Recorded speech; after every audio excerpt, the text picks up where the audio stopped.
AI नहीं, असली image थी वो जो कारगुरु ने आपको पहले वीडियो में दी थी। अब तो खुद Hyundai ने असली इमेजेस जारी कर दी। क्या बता रहा है? यह नई वेन्यू के बारे में। मैं हूं आपका होस्ट अमित और आप देख रहे हैं आस्क कार गुरु, जहां पर असली बात यही है कि जो इंफॉर्मेशन दी जाएगी वो सच्ची होगी, वरना नहीं दी जाएगी। और ये बात फिर प्रूफ हो गई। हाँ, Hyundai ने अपनी नई वेन्यू के स्केचेस नहीं, ओरिजिनल इमेज जारी कर दी हैं। बस उस इमेज में वेन्यू या दीपिका पादुकोण कौन ज्यादा खूबसूरत लग रहा है, ये आपका डिसीजन है। मुझे तो दीपिका ज्यादा अच्छी लग रही, नहीं वेन्यू ज्यादा अच्छी। चलो जाने देते हो, आप तय कर लो क्या अच्छा लग रहा है। फिलहाल वेन्यू की बात करते हैं। यह स्ट्राइकिंग ब्लू कलर के साथ काफी गुड लुकिंग लग रही है फ्रंट से देखने में। हाँ, यहां पर वही जो हमने बताए थे कनेक्टिंग वाले DRL, सेम वही DRL है, कोई चेंज नहीं। जैसे मैंने हेडलैम्प बताए थे ऊपर और नीचे, बिल्कुल वैसे ही है। इवन ग्रिल भी वैसे ही है। और नीचे जो हमने थोड़ा सिल्वर फिनिश के साथ बम्पर के नीचे का हिस्सा बताया था, वो भी वैसे ही है। यानी बिल्कुल वही इमेज खुद Hyundai ने ऑफिशियली जारी कर दी। साइड प्रोफाइल, चलो उसकी भी बातें कर लेते हैं। फ्रंट से देखने में मुझे तो बहुत शानदार लग रही है। साइड प्रोफाइल की इमेज में एक फाइटर जेट भी ऊपर दिखाया है, बगल में हैंगर दिखाया जहां से सुखोई थोड़ा झांक रहा है, जो बता रहा है ये वही सुखोई है जिसने कि सिंदूर ऑपरेशन में पाकिस्तान के छक्के छुड़ा दिए। यानी इंडियन प्राइड के साथ Hyundai आगे बढ़ना चाहता है अपनी वेन्यू के साथ। ग्राउंड क्लियरेंस देखकर जो आइडिया लग रहा है कि व्हील के बिल्कुल बीच तक आ रहा है, यानी 8 इंच जो कि व्हील का हाफ डाया है, उस पर टायर मौजूद है। मेरे हिसाब से ये 200 mm के आसपास ग्राउंड क्लियरेंस होनी चाहिए। वैसे भी यह कोई फेसलिफ्ट नहीं है, ये तो असली नेक्स्ट जनरेशन वेन्यू है और इसलिए ग्राउंड क्लियरेंस और बॉडी शेल में तो चेंज होना ही था। हाँ, ORVM में मुझे कैमरा भी नजर आ रहा है और इंडिकेटर के साथ साथ ब्लिंकर्स की बात भी होगी, क्योंकि ADAS लेवल 2 आएगा पहली बार वेन्यू के साथ। क्योंकि अभी तक ADAS लेवल 1 के साथ काम चल रहा था, वो भी टॉप के वेरिएंट में। हम Hyundai से कहना चाहेंगे कि लोअर के वेरिएंट में भी प्लीज ADAS दे दो, काम की चीज है हम इंडियंस के लिए। हाँ, साइड प्रोफाइल में बस इतना ही खास ध्यान खींच रहा है। डोर हैंडल बॉडी के साइड वाले हिस्से पर अलग से नजर आने के लिए वही कलर का इस्तेमाल किया गया है, सिल्वर, जो कि फ्रंट में बम्पर में नीचे के हिस्से पर दे रखा गया है। और वैसे ही मैं नोटिस कर रहा हूं कि ब्लैक पिलर को भी थोड़ा सा ट्वीक करके दिखाया जा रहा है।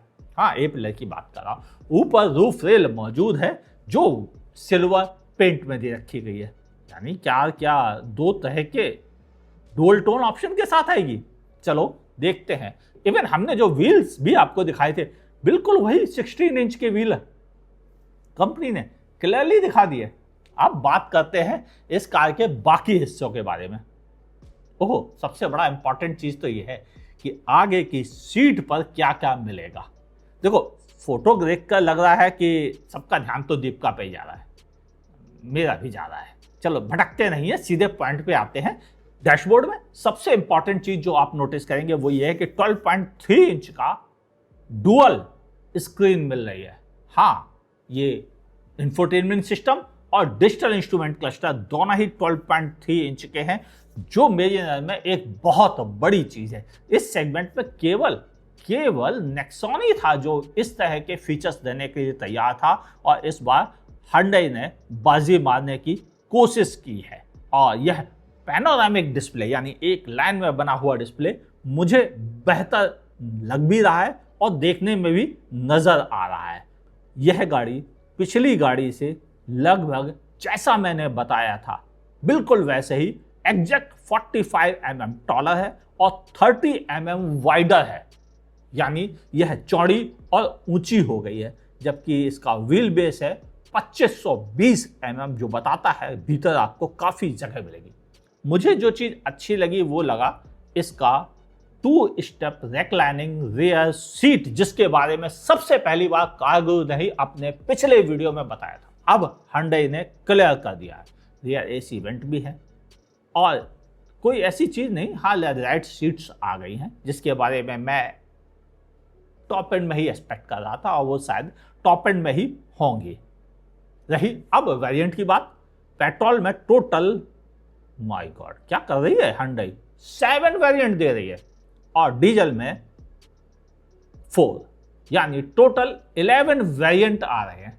आपको याद आ जाए मेरा पुराना वीडियो तो देखिए, मैंने उसमें एग्जैक्ट यही नंबर बताए थे वेरिएंट के कि अब वह 21 और 23 वेरिएंट नहीं आएंगे, 11 वेरिएंट आएंगे।